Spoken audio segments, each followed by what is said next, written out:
Hey y'all, I'm Deborah. Welcome to my channel. If you're first time here, welcome. If you've been here before, welcome back. We are going to talk today. This is my January 2023 update for the Fantasy 2 project. This is through Fantastic Ladies Collab. It's a Facebook group, and Allie over at Wonder in Alleyland started this project actually a year ago. This is the second year for this project. Runs from October 11 to October 11 every year, or, one year to the next. And like I said, this is the second year. Last year we had 20 prompts based on fantasy and mythological creatures. This year we added 20 more. Last year I ran out of, I finished my 20 early, so I had added a few of my own that are actually still hanging on because for some reason I can't finish these products. I'm just going to go ahead and jump in with the products that have been in here the longest. Last spring I rolled in Odin from Norse mythology, Odin the Wanderer. And I had rolled in a shadow called Wanderer from my Tartlet palette. This is an all matte palette, and this is Wanderer right here. You can see I still not hit pan, and I don't know how close I am, honestly. I do, however, know that how many times I have used it, and I have actually used this shadow 61 times since I brought it in, and I still have no idea how close I am to pan in there. So we'll see. We'll just see I want to see how long it takes me to get these one of these shadows to pan, because if the rest of them are like this, I may not need another palette as long as I live. So that one is staying in there. I like it. I like the shade very much.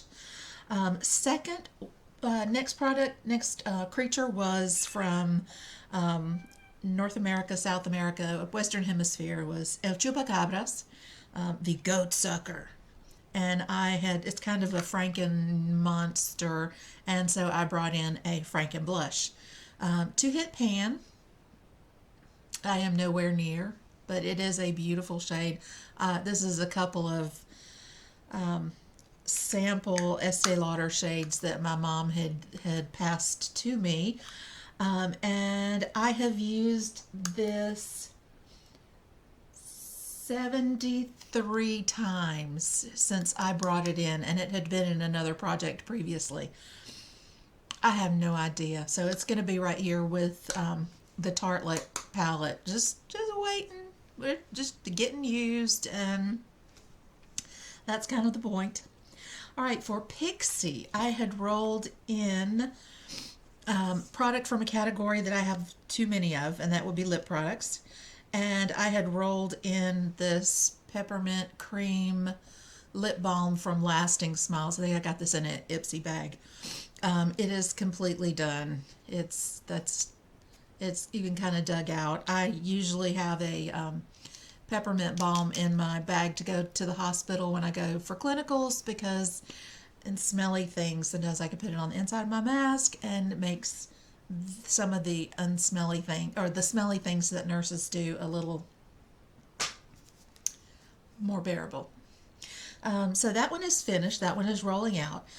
In November, I brought in two creatures. Scylla from Greek mythology. That was just kind of a big creature with some 6 snaky heads and triple rows of teeth, and she's got dog heads on, snarling dogs part of her too, so she's just kind of a melange of creatures. 12 feet tall. And so the prompt for that was one product 12 times and another product 6 times.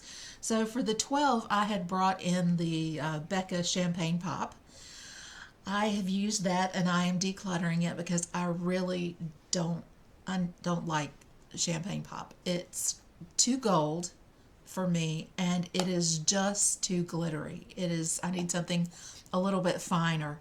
I don't need glitter up here on the older creasy bits of my face. So that will be decluttered. And then I brought in the ABH Subculture palette to use 6 times and no pan left behind. I have completed that. That was done, so those are going out.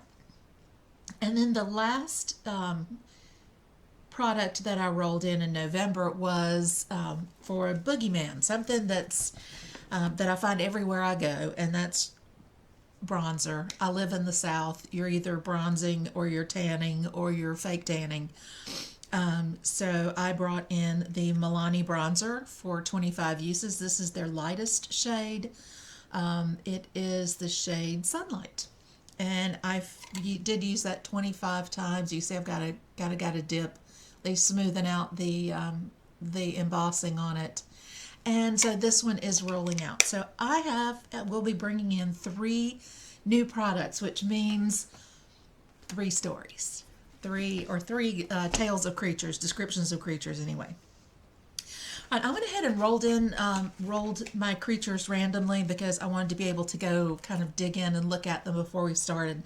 So the first creature that I rolled was the Oni. And Oni comes from Japanese mythology.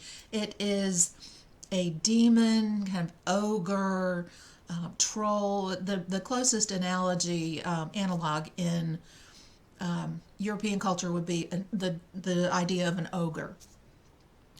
And they tend to be, they're giant and fearsome looking, and they've got teeth and claws and maybe all weird colors. And there is the oldest version, one of the fiercest versions of the Oni story is about an Oni named Shutendoji, and he was the strongest of all of the Oni.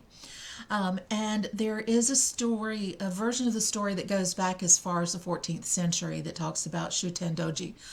And as the story begins, the king in Kyoto, young women are going missing. And so he calls a priest who says that this is not a criminal who's doing this. These women are being stolen by the Oni king.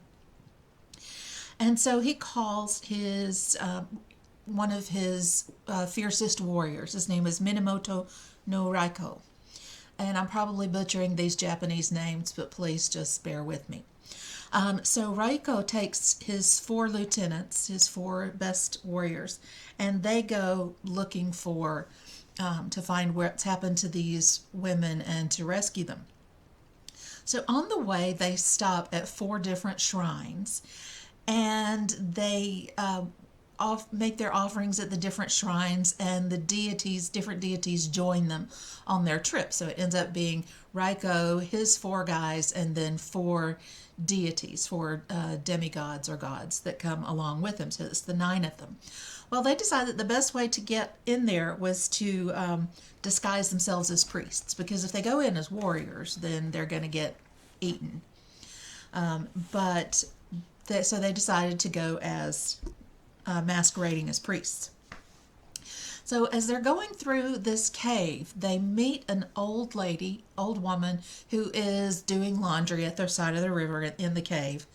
And she tells them about these young women who have been kidnapped and are being held hostage. They're forced into servitude until the Oni decide just to eat them. And so they decide that that they need to go and finish that this is part of their mission. So they they go into the palace and they meet the Oni king, and he gives them lodging and he's giving them sake, and actually Shutendoji supposedly means sake drinker. So that's what his underlings called him, because he apparently was very fond of sake. So the deities had given Raiko some of their blessed sake, which knocked the Oni king completely out. And then the 4 gods hold him down while Raiko cuts off his head,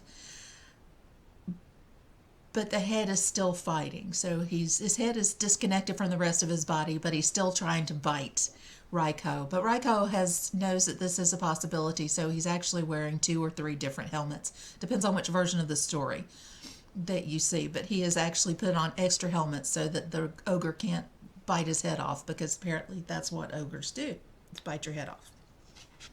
So that is the Shuten Doji story. It is one of the oldest of the traditional tales. I believe where I read it was the oldest of the stories about the Oni. So for the Oni, the prompt for that was to bring in something related to Japan or another Asian country. I don't have anything from a Japanese brand.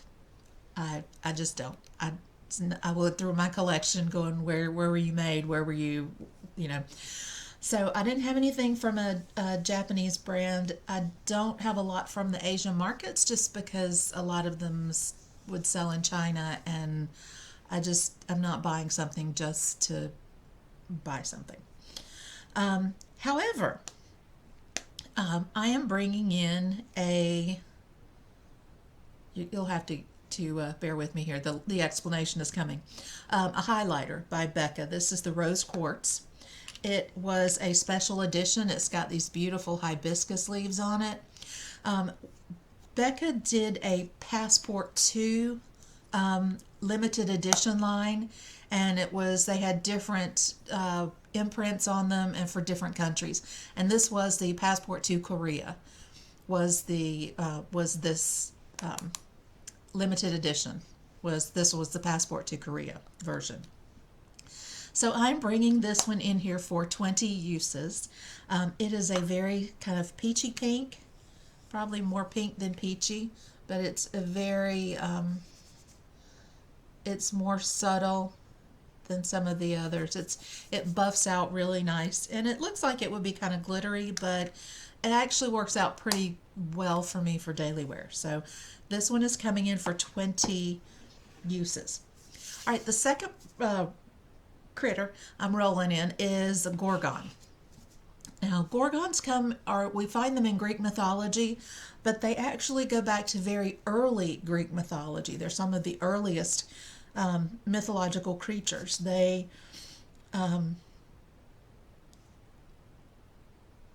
ones that we know about, the stories that we know about mostly come from traditional Greek mythology, but the stories told within what we know as Greek mythology, talk about these creatures being, predating the Olympians, that they were before the Zeus and Hera and Aphrodite and all of those. So with the image of the gorgons are snakes for hair, horrifying appearance, so that if you look at their face, you are turned to stone. Basically, there were 3 sisters. Well, let me back up here. Depends on which part of the story you read. The most famous gorgon was Medusa. I think everybody has heard about the story of her and Perseus, but she also had 2 sisters, Stethno and Euryale, and they were immortal. Medusa was not. And there's a difference there, because some of the stories say that Medusa was actually a mortal who was cursed by Athena to be a gorgon. So Medusa was killed by Perseus. Perseus was the son of Zeus and a mortal princess. And another king wanted to marry his mother. She was beautiful, and he decided that he really needed to get rid of Perseus so that he could court Danae, his mother. So he sends Perseus off to kill Medusa, to bring him Medusa's head. Well, he was kind of a favorite of Athena and Mercury and Hermes. So they helped him out. Athena gave him her shield, which is very shiny, very bright, and he used it as a mirror to sneak up on Medusa so he wouldn't look directly at her, and cut off her head. And then he went around and he kind of used her head as a weapon For a while, he would just show it to people and they'd turn to stone. In fact, that's supposedly how we have the Atlas Mountains, is King Atlas was being a pest, and so he was turned into stone by Perseus, showing him Medusa's head. In modern times, there are images of the Gorgons in different contexts. The Versace logo is a Medusa's head. It's often used in feminist literature as a personification of female rage. And so there is the image of the Gorgon is still kind of with us in all of our mythology. Probably the most recognizable, snakes as hair, is probably one of the things that people most associate with Gorgons. Although a lot of people don't realize that Medusa was an entire class. There were more than just her. Okay, so for Gorgon, the prompt is a hair care product. If you got snakes as hair, you probably need some way to tend it. So I am bringing in the Joico Defy Damage Protective Shield. It's a heat shield. And I'm bringing this in for 10 uses. I would bring it in to finish it, but I don't always use heat on my hair. I let it air dry a lot, and it will probably take me a year to finish this. So I'm just bringing it in for 10. It'll still take me a while to do that. Okay, so the third creature I'm bringing in is the Manticore. And Manticore shows up in Greek mythology, later Greek mythology, but it's actually a Persian creature. Eastern part of Persia, that Iran, Afghanistan, western part of India, Pakistan, that area of the world is where we see the earliest mentions of Manticore. It is similar to the Sphinx in Egypt in that it's a lion's body and a human head.